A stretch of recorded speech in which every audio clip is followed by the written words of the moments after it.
ሰላም እንዴት ናችሁ? የደሱ የሄልቲ ቤተሰቦች እኔ እግዚአብሔር ይመስገን ደህና ነኝ። በያላችሁበት ሰላማችሁ ይዛ። ዛሬም እንደተለመደው በአንድ አስተማሪና ጠቃሚ ቪዲዮ ተመልሻለሁ። በዚህ ቪዲዮ ለፀጉራችን እጅግ በጣም አስፈላጊ የሆነ ቅባትን ለእናንተ እነግራችኋለሁ። ይሄ ቅባት በተለይ ደግሞ የተጎዳ ፀጉር ላላችሁ ሰዎች ወደ ነበሩበት እንዲመለስ ለማድረግ የሚነቃቀል የሚበጣጠስ እንዲሁም ደግሞ የሳሳ ፀጉር ላላችሁ ሰዎችም በጣም ፍቱን የሆነ መድኃኒት እንደሆነ ብዙ ሰዎች እና ብዙ ጥናቶች ያስረዳሉ ማለት ነው። ስለዚህ ይሄ ቅባት ምን ውህዶችን ስለያዘ ነው የፀጉርን መበጣጠስ መነቃቀል እንዲሁም ደግሞ ፀጉር እንዳይሳሳ የሚያደርገው የሚለውን በደንብ ለእናንተ አብራርቼ እነግራችኋለሁ። ከዚህ በተጨማሪ ምንም ንጥረ ነገሮችንስ ይዟል እንዲሁም እንዴት መጠቀም እንችላለን የሚለውን ከዚህ ጋር አያይዤ እነግራችኋለሁ ማለት ነው። ከዛ በፊት ግን ለቻናሉ አዲስ ከሆናችሁ ቻናሉን ሰብስክራይብ ያደረጋችሁ ጀምሮ ነባር ቤተሰቦችም የዩቲዩብ አልጎሪዝም ለብዙዎች እንዲያደርስና ብዙዎችን ስለሚያስተምር ላይክ እና ሼር ማድረጋችሁን አትርሱ። አብራችሁን ቆዩ። ወደ ዋናው ሀሳቤ ስመለስ ይሄ ቅባት አይነት ተመስሎ ላይ እንደምታዩት ካስተር ኦይል ወይም ደግሞ የጉሎ ዘይት ነው።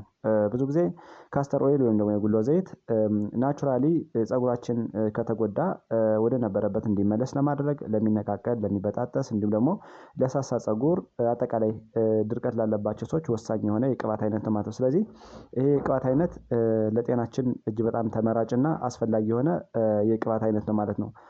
ብዙ ጊዜ ይሄን ቅባት የሚጠቀሙ ሰዎች ፀጉራቸው ሞይስቸራይዙ እንዲጨምር ወይም ደግሞ የመለስለስ አቅሙ እንዲጨምር ለማድረግ ወደ ፀጉራችን የሚሄደው የደም ዝውውር እንዲሻሻል ለማድረግ እና አጠቃላይ ስካልፕ ወይም ደግሞ የፀጉራችን ቆዳ እንዲለሰልስ ጥንካሬው የፀጉራችን ፎሊክል ወይም ደግሞ ይሄ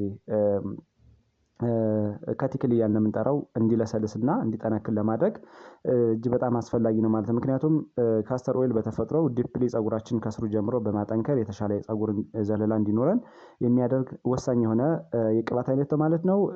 በውስጡ ሁለት ውህዶችን ይዟል።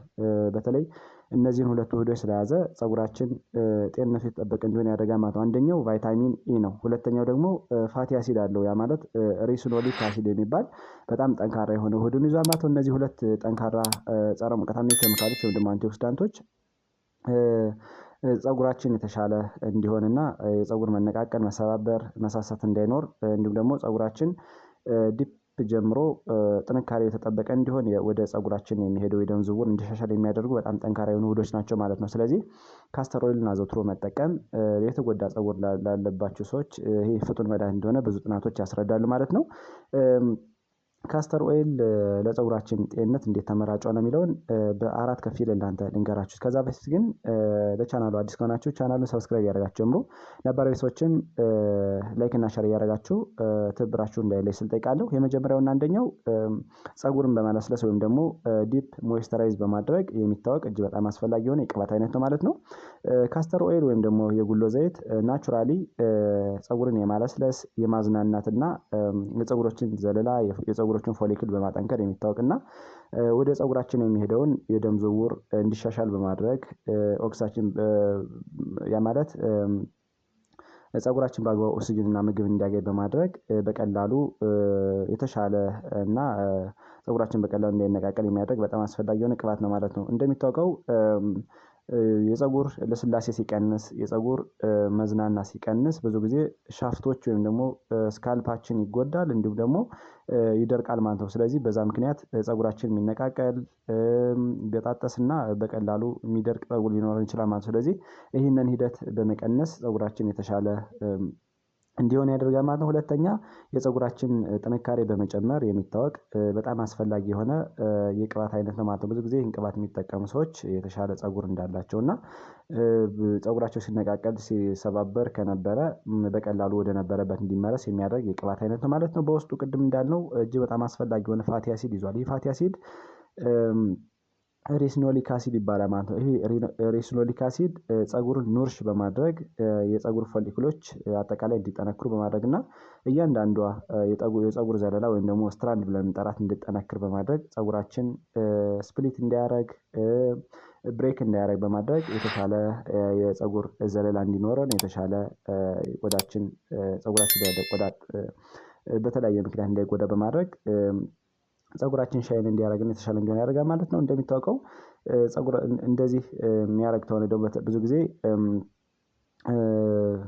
ጥናቶች እንደሚያስረዱ ፀጉራችን የተሻሉ ቅባቶችን ማንጠቀም ከሆነ ፀጉራችን የተሻለ ምግብ ማያገኝ ከሆነ ፀጉራችን በቀላሉ ኢዚሊ ስፕሊት እንዲያደርግ ብሬክ እንዲያደርግ ይችላል ማለት። ስለዚህ አሁን የጠቀስነው ይሄ ቅባት የፀጉራችን አፒሪያንስ ቲክ እንዲሆን አጠቃላይ ሻይን እንዲሆንና የተሻለ ጥንካሬ እንዲኖረው የሚያደርግ በጣም አስፈላጊ የሆነ ቅባት ነው ማለት ነው። ሶስተኛ የፀጉራችን አጠቃላይ የራስ ቅላችን ስካልፕ እያልን የምንጠራውን ሄልዚ እንዲሆን በማድረግ በጣም ሙቭ የሆነ የቅባት አይነት ነው ማለት ነው።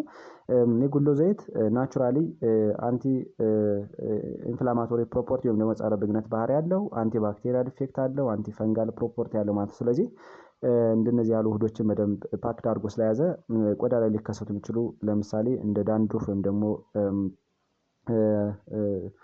በተለይ ደግሞ ፀጉር እንደሚታወቀው ፎረፎር ያስቸግረናል። እሱን በመቀነስ ስካልፕ ኢንፌክሽኖችን አጠቃላይ ፀጉር ላይ ሊከሰቱ የሚችሉ የራስ ቅል ላይ ሊከሰቱ የሚችሉ የፈንጋል የባክቴሪያል እና አንዳንድ ችግሮችን በመከላከል ደረጃ በጣም አስፈላጊ ነው ማለት ነው። ብዙ ጊዜ ፈንገስ ሲኖር ኢንፌክሽን ሲኖር የፀጉራችን ፎሊክል እና አጠቃላይ ቆዳችን እንዲጎዳ ሊያደርግ ይችላል ማለት ነው። ስለዚህ የካስተር ኦይል ወይም ደግሞ ይሄ የጉሎ ዘይት ፀጉራችን ጤነኛ እንዲሆን አጠቃላይ የፀጉራችን እንዲሁም ደግሞ የራስ ቅላችን የተሻለ ጤንነት እንዲያገኝ በማድረግ እና የተለያዩ ችግሮች ካሉ እነሱን በመቅረፍ ደረጃ በጣም አስፈላጊ ነው ማለት ነው።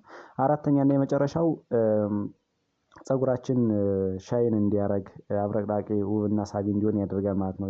ይሄ ካስተር ኦይል ወይም ደግሞ የጉሎ ዘይት በተለይ የሄር ፋይበሮች ወይም ደግሞ የፀጉራችን ፋይበሮች በደንብ ኮትድ እንዲሆን በማድረግ እና ከቲክሎች እንዲጠነክሩ በማድረግ ፀጉራችን ዲፕ ጀምሮ የተሻለ ኦክሲጅን እንዲያገኝ ምግብ እንዲያገኝ አጠቃላይ የተሻለ የደም ዝውውር እንዲኖር በማድረግ እና በተለይ የቆዳችን ፀጉራችን ቆዳ ማለት ነው የቆዳችን ጥንካሬ እንዲኖረው በተለያዩ ችግሮች ሊመጣ የሚችለውን ችግር በመቅረፍ እና በማስተካከል ሻይን እንዲያደርግ ፀጉራችን ያደርጋል ማለት ነው። በዛ መሰረት የተሻለ የፀጉር ውበት እንዲኖረን በማድረግ በጣም ተመራጭ የሆነ የቅባት አይነት ነው ማለት ነው። እንዴት መጠቀም እንችላለን የሚለውን ስናይ እንደሚታወቀው ካስተር ኦይልን በሳምንት 2 እንድንጠቀም ይመከራል ማለት ነው። ብዙ ጊዜ በጣም ቪስኮሲቲው ሃይ ስለሆነ እና በጣም ወፍራም ስለሆነ ሌሎችን ቅባቶች በመጨመር መጠቀም እንችላለን ማለት ለምሳሌ የኮኮናት አልሞንድ ወይም ደግሞ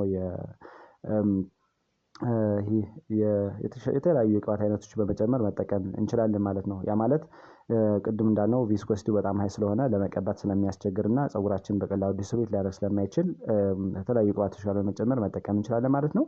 ብዙ ጊዜ ከተቀባን በኋላ ለ30 ደቂቃ ቆይተን መታጠብ እንችላለን። እንዲሁም ደግሞ ቀብተን አድረን በተለያየ ነገር ሸፍነን ጠዋትም መታጠብ እንችላለን ማለት ነው። እንደዛ በማድረግ የፀጉራችን ውበት መጠበቅ እንችላለን። ብዙ ጊዜ ቀብተነው ከቆየን በኋላ አሪፍ በሚባሉ ሻምፖዎች መታጠብና ፀጉራችን ወደ ነበረበት እንዲመለስ ማድረግ እንችላለን ማለት ነው። ሌላው ደግሞ በተለይ በየቀኑ ምን ያህል መጠቀም እንችላለን የሚለውን ስናይ ከ15 እስከ 30 ኤምኤል በየቀኑ መጠቀም እንችላለን ማለት ነው። ስለዚህ የፀጉራችን ውበት ለመጨመር በተለይ ለሚነቃቀል፣ ለሚሰባበር፣ ለሚሳሳ ፀጉር እንዲሁም ደግሞ የፀጉራችን ስካልፕ ለማለስለስ እና ሞይስቸራይዙን ለመጨመር ለተጎዳ ፀጉር በጣም ወሳኝ የሆነ ቅባት ስለሆነ አዘውትረን የምንጠቀመው ብዙ ለውጥ የምናገኝበት እና የተሻለ ፀጉር እንዲኖር የሚያደርግ ቅባት ስለሆነ ብትጠቀሙበት ታተርፉበታላችሁ ማለት ነው። ዛሬ እንግዲህ በዚህ ቪዲዮ ካስተር ኦይል ወይም ደግሞ የጉሎ ዘይት እንዴት ነው ለፀጉራችን የሚጠቅመው የሚለውን በ4 ከፍዬ ለእናንተ አብራርቼ ነገርኳችሁ። እናንተም ከብዙ በጥቂቱ ትንሽ ግንዛቤ አግኝታችኋል ብዬ አስባለሁ። ለሌሎች እንዲደርስ ላይክ እና ሼር አድርጉት። እንዲሁም ቀጣይ የሚለቃቸው ቪዲዮዎች ለእናንተ እንዲደርሳችሁ የደወል ምልክቱን መጫን አትርሱ። አመሰግናለሁ። ባይ ባይ።